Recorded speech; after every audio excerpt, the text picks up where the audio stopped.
সামনে ছোট্ট একটা হাদিস উপস্থাপন করতে চাই। হাদিসের রাবী হলো আবু হুরায়রা। আবু হুরায়রা রাদিয়াল্লাহু তাআলা আনহু থেকে বর্ণিত, তিনি বলেন আল্লাহর নবীর সাহাবী হাদিস বর্ণনা করছেন, ইয়ানজিলু রাব্বুনা তাবারাকা তাআলা, আল্লাহ রাব্বুল আলামিন নেমে আসে। কোথায় থেকে নেমে আসে? আরশে আজিম থেকে আল্লাহ রাব্বুল আলামিন নেমে আসে। কোথায় নেমে আসে ভাইরা আমার? কুল্লা লাইলাতিন, প্রতিটি রাত নেমে আসে। শুধু শুক্রবার, শনিবার, রবিবার না, যতগুলো দিন আছে প্রতিটি রাতের বেলা আল্লাহ পাক আরশে আজিম থেকে ইলাস সামাইদ দুনিয়া, এই দুনিয়ার আসমানে নেমে আসে। আল্লাহু আকবার। সোনার ভাইরা আমার, ভালো করে শুনেন, আল্লাহর নবী কয় প্রতিটি রাতে, শুক্র, শনি, রবি, সব রাতে আমার আল্লাহ আরশে আজিম থেকে এই দুনিয়ার জমিনে নেমে আসে, এই দুনিয়ার আসমানে নেমে আসে। আসার পর বান্দাকে ডেকে ডেকে তিনটা কথা বলে। সোনার ভাইরা ভালো করে শুনে নাও। আল্লাহর নবী বলছে আল্লাহ পাক আরশে আজিম থেকে দুনিয়ার আসমানে নেমে এসে তিনটা কথা বান্দাকে বলে। এক নাম্বার কথা হলো মাইয়াদউনি আস্তাজিব লাহু, কে আসো আমারে ডাক দাও, আমি আল্লাহ তোমার ডাকে সাড়া দেওয়ার জন্য আরশে আজিম থেকে দুনিয়ার আসমানে নেমে এসেছি। ডাকবো কখন? সারা রাত তো আমরা ঘুমের মধ্যে কাটাই দে, একটু জাগেন, একটু তাহাজ্জুদের নামাজ পড়েন হুজুর, সারাদিন কাজ করে, জাগবো কখন?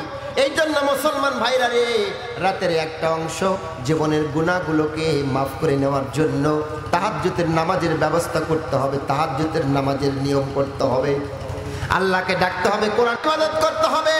কারণ রাতের 3 ভাগের যখন 2টা ভাগ চলে যায়, শেষ ভাগে আমার আল্লাহ পাক আরশে আজিম থেকে দুনিয়ার আসমানে নেমে এসে আপনাকে ডাক দেয়, ও সাগাটি এলাকার আব্দুর রহমান, ঘুম থেকে জাগ্রত হও, আমারে ডাকো, আমাকে ডাকো, আমি আল্লাহ তোমার ডাকে সাড়া দেওয়ার জন্য আরশে আজিম থেকে দুনিয়ার আসমানে আসি।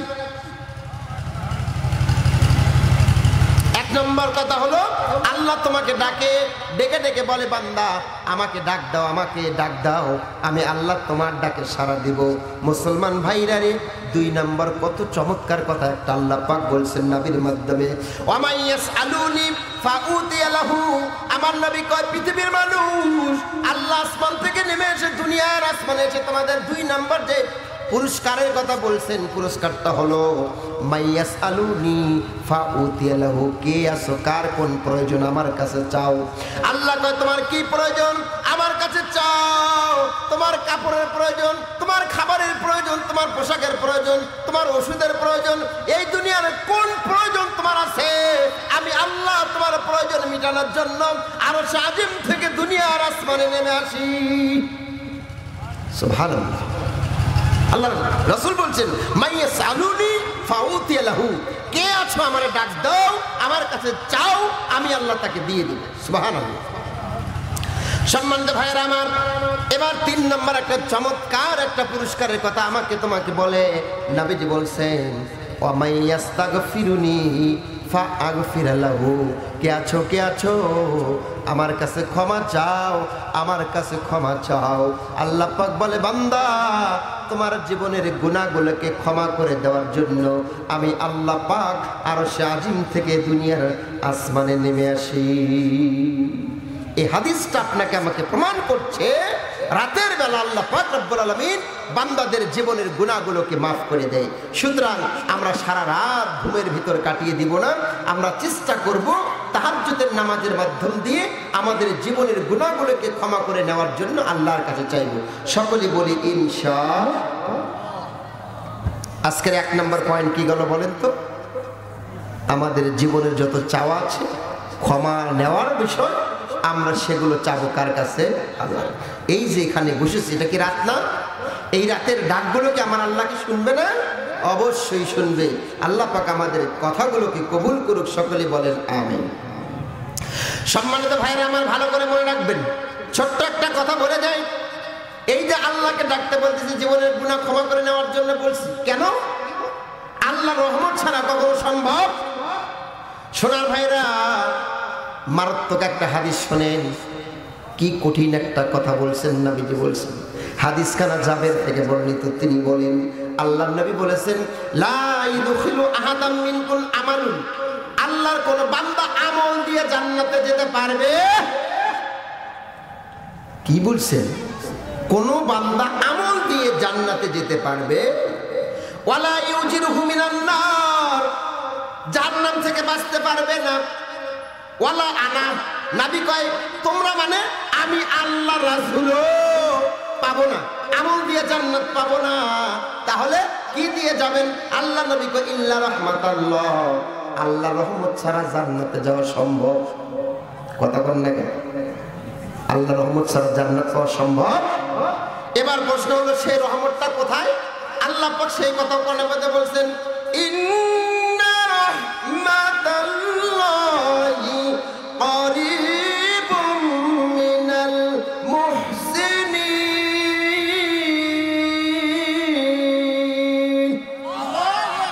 আল্লাহ রহমত ছাড়া যেহেতু জান্নাতে যাওয়া যায় না, রহমত ছাড়া জান্নাতে যাওয়া যায় না, জাহান্নাম থেকে বাঁচা যায় না, তাহলে সে আল্লাহ রহমতটা পাওয়ার জন্য যেতে হবে যেখানে রহমত, সেখানে আমার আল্লাহ পাক বলছেন আমার রহমতটা পাবা ভালো মানুষের কাছে গেলে। কার কাছে?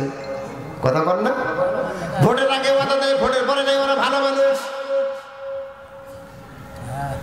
নিজে নামাজ পড়ে না, কর্মীদেরকে নামাজের কথা বলে ওরা ভালো মানুষ। সোজা কথা। আমার আল্লাহ পাক বলছেন ভালো মানুষ যারা, ওদের কাছে যাও। ভালো মানুষের কাছে আমি আল্লাহ আমার রহমতগুলো রেখে দিয়েছি। সুবহানাল্লাহ।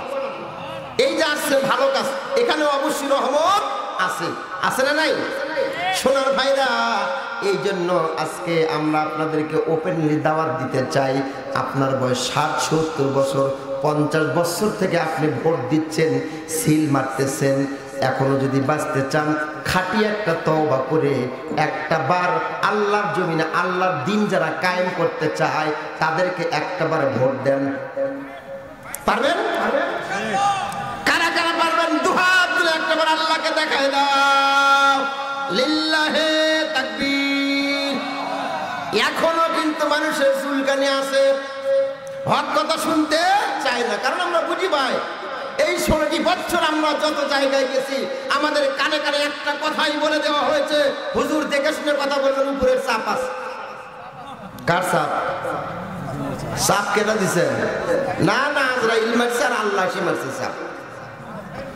বাইরে আমার হক কথাগুলো যদি আমরা না বলি, এই দুনিয়ার মানুষের কাছে পার পাবো, কিন্তু হক কথাগুলো গোপন করার কারণে কালকে আমাদের ময়দানে আল্লাহর কাছে ধরা।